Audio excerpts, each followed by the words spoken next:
Ok, pas tous, bien-aimés frères et sœurs. La redevabilité de Paul Kagame est engagée. La redevabilité. À cause de sa gourmandise, la mégalomanie. Vous savez, et c'est ça l'erreur de tous les grands dictateurs. Tous les dictateurs. Quand vous voyez, il reste, par exemple, des gens qui restent au pouvoir longtemps.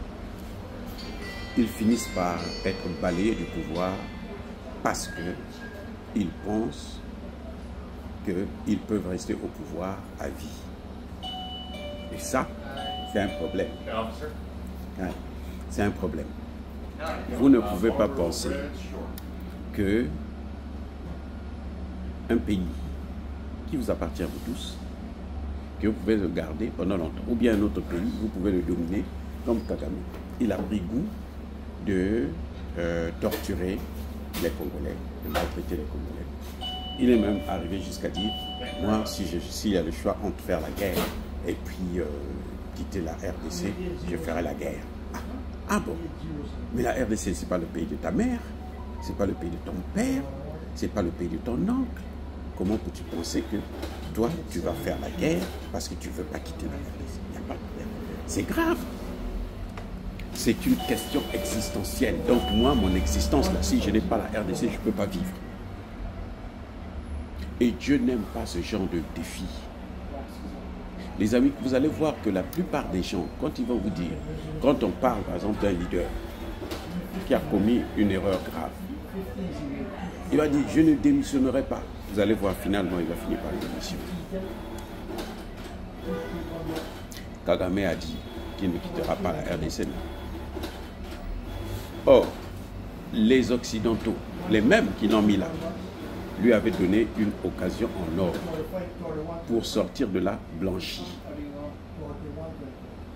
Parce que quand il y a eu la résolution 2773 de l'Organisation des Nations Unies du Conseil de sécurité de l'ONU, cette résolution avait pour avantage, on demandait à Kagame, retire tes soldats.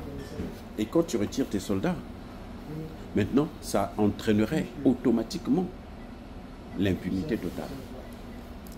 Oh, je reprends.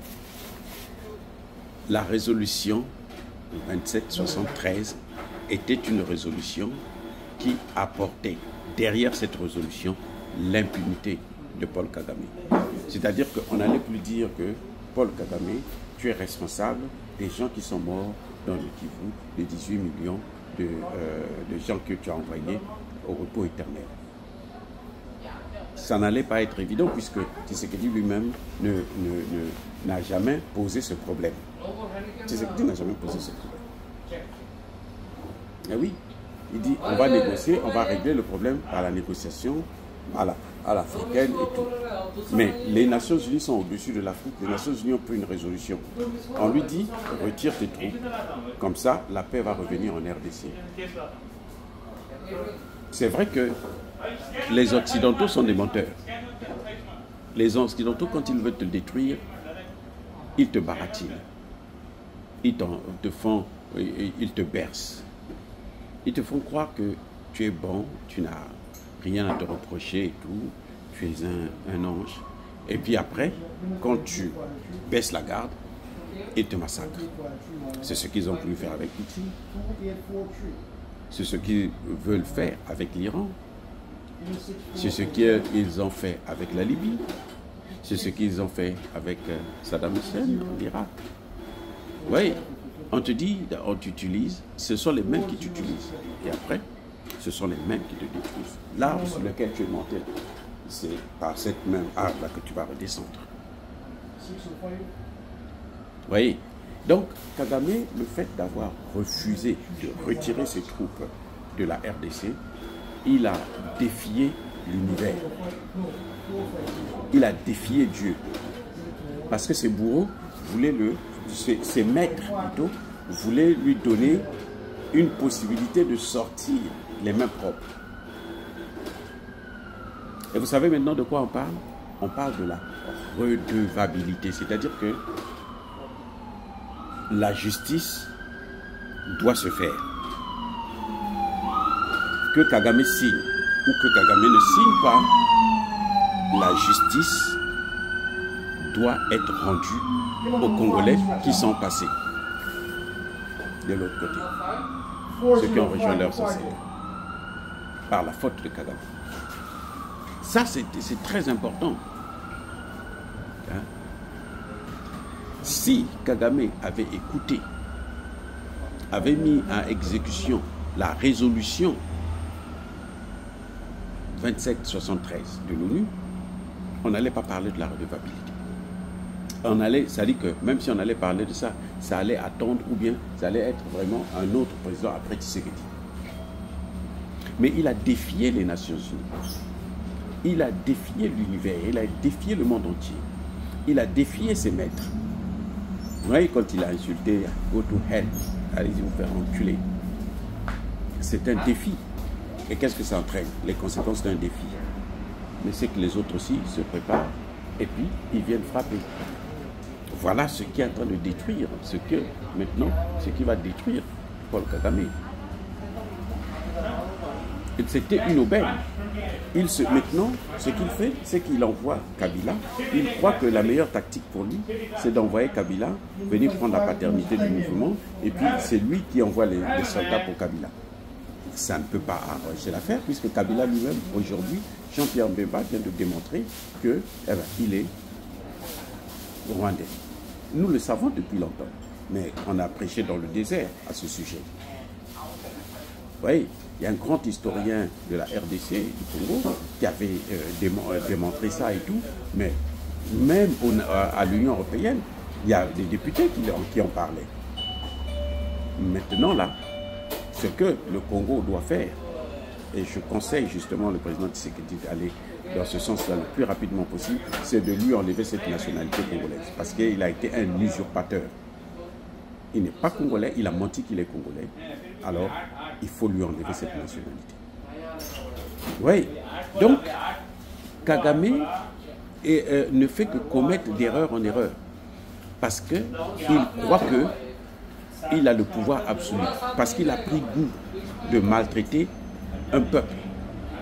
Oui, il a pris goût de maltraiter un peuple. C'est difficile de s'arrêter. C'est comme une drogue. C'est pour ça que les dictateurs ne peuvent pas quitter au pouvoir. C'est une drogue. Quand vous commencez, c'est dur maintenant de s'arrêter. Kagame, c'est ça aussi. Vous avez l'impression que pour lui, c'est un phénomène naturel de torturer les autres, de massacrer les Congolais. Et s'il ne le fait pas, ils ne se sont pas à l'aise. Et voilà maintenant qu'il a commis l'erreur fatale. Il a même signé l'accord de principe. Jusque-là, sa responsabilité, le principe de redevabilité ne s'appliquerait pas vraiment. Puisque ce sont quand même les Américains. Mais on voit qu'il continue à envoyer des hommes. Alors qu'il a signé les accords de principe. Donc il y a la résolution de l'ONU, il y a l'accord de principe. Mais il continue à envoyer des hommes, il continue à vouloir occuper les terres. Et ce qui est pire, c'est qu'il y a beaucoup de Rwandais qui sont en train de tomber dans cette affaire. Beaucoup. C'est aussi un génocide au niveau du Rwanda. Et ça, le principe de redevabilité, s'il ne paye pas sur le Congo, il payera ça pour le Rwanda. Si ce n'est pas lui, ça va être ses enfants. Parce que le karma, c'est ça, justement. La particularité du karma, c'est que quand toi-même, tu ne payes pas, ça va sur les enfants. C'est-à-dire que le sorcier, quand il envoie son coup, si ça rate la mère, ça peut aller sur l'enfant. Et Kagame est dans cette situation. Il est en train de mettre toute sa famille en danger, en péril. Et ça, les amis, c'est une leçon que nous devons tirer.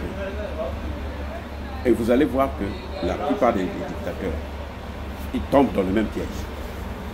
Parfois, ils finissent même par être neutralisés à cause de ça. Ils sont têtus, ils ne veulent pas quitter. Vous voyez, tous ceux qui ont passé 10 ans, 20 ans au pouvoir, ils ne veulent plus quitter. Vous avez vu Alpha Condé, vous avez vu Kadhafi, vous voyez des gens comme les Sassou Nguesso, vous voyez Alassane Ouattara, vous voyez Paul Biya, tous ces gens-là, ils ne veulent plus, ou bien ils ne veulent plus quitter, parce qu'ils pensent que c'est tout à fait normal.